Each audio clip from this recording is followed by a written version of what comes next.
foi o meu presidente. Quando foi companheiro juntos, né? Ele era o presidente, a gente que em 93, 94, né, ia seguindo as orientações. Nós temos percorrido com a caravana da Anistia em diversos locais e em cada vez que a comissão passa em uma localidade, onde ela se agrega a outros movimentos, a entidades, a organizações, nós vamos recolhendo retalhos para simbolizar essa construção desse movimento maior de união da sociedade civil e de todos aqueles lutadores pelos direitos humanos naquela construção de uma grande bandeira, nós temos chamado de a bandeira das liberdades democráticas. E nós já então recebemos retalhos e contribuições de inúmeras entidades, inúmeras organizações, e hoje não poderíamos deixar de também receber a contribuição das entidades que aqui eles são solidárias com a questão da anistia. Então são os amigos da causa da anistia antes de qualquer coisa.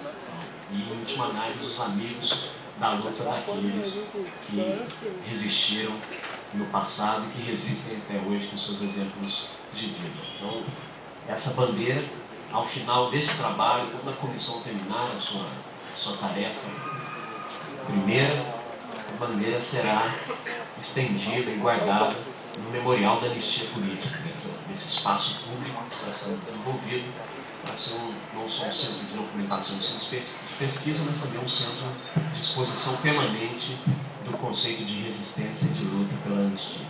Então, com muita honra, nós vamos receber a contribuição da Universidade Federal de Uberlândia, do Sindicato dos Psicólogos de Minas Gerais, do DCE da Universidade, da ADUF e da ADUF. É isso?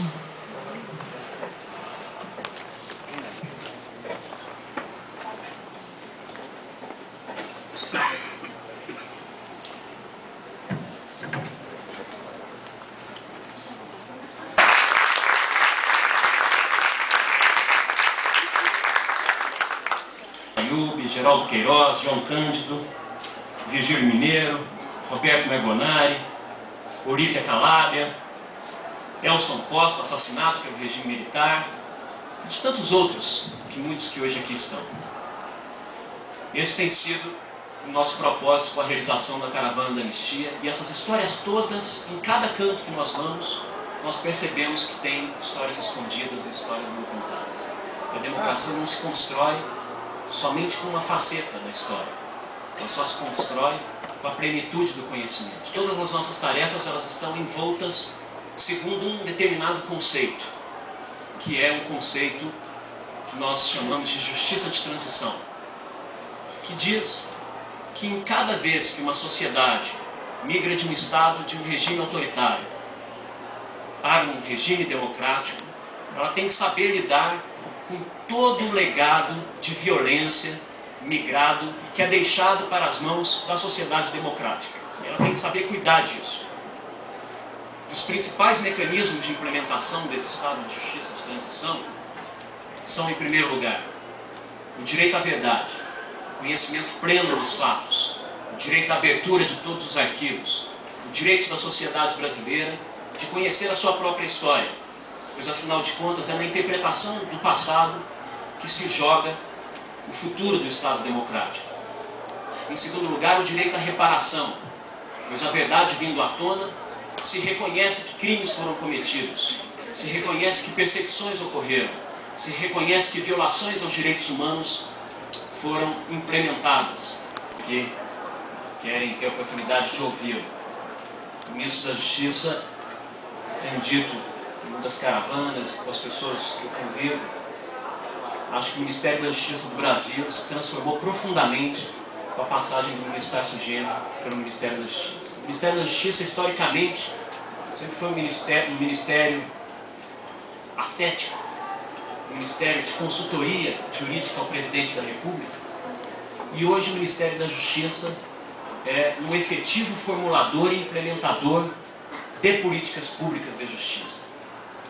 Nós temos, nesses últimos 3 anos no Ministério da Justiça, o maior programa de segurança pública já implementado na história do Brasil, que é o PRONASSE, Programa Nacional de Segurança Pública com Cidadania. Nós temos hoje no Ministério da Justiça que implementou uma legislação de respeito ao direito do consumidor em relação aos call centers.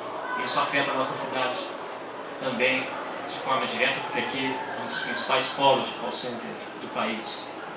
Nós temos um Ministério da Justiça que, em respeito aos direitos humanos, promulgou a lei seca para dar civilidade às nossas ações no trânsito. Nós temos um Ministério da Justiça que hoje é o protagonista na defesa de uma reforma política para o país. Nós temos um Ministério da Justiça que defende os direitos indígenas e conquistou, por uma luta de argumentos, uma própria luta judicial, a demarcação de terra dos povos indígenas em Raposa Serra do Sol.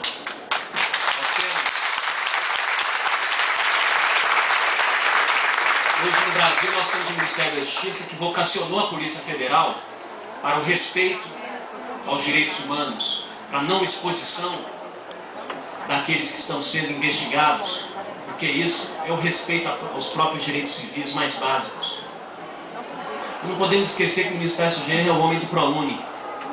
Talvez alguns que aqui estão só estejam nessa universidade pública em razão da criação do ProUni, esse grande programa do governo Lula, que beneficiou a mais de 400 mil estudantes de origem humilde que não tinham acesso à universidade, não tinham acesso à educação superior no Brasil.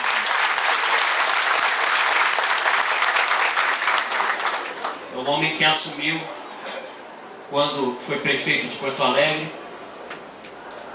que abrigou a edição do primeiro Fórum Social Mundial, essa rede universal de solidariedade que repercute no mundo inteiro.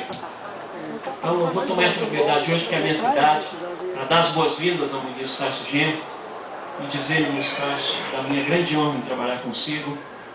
O senhor é um homem, um cidadão de uma integridade ética, de muita sensibilidade, um administrador público muito competente, um jurista e um filósofo ímpar, um homem público, um político com P maiúsculo, e é em quem hoje eu me espelho nas minhas ações políticas dentro da Comissão de Anistia. Mas não sei antes, para que nós possamos ouvir o ministro Tarcísio Genro, eu não queria deixar de registrar que hoje aqui é a primeira vez que minha família assiste um pouco do meu trabalho, meu pai está aqui comigo.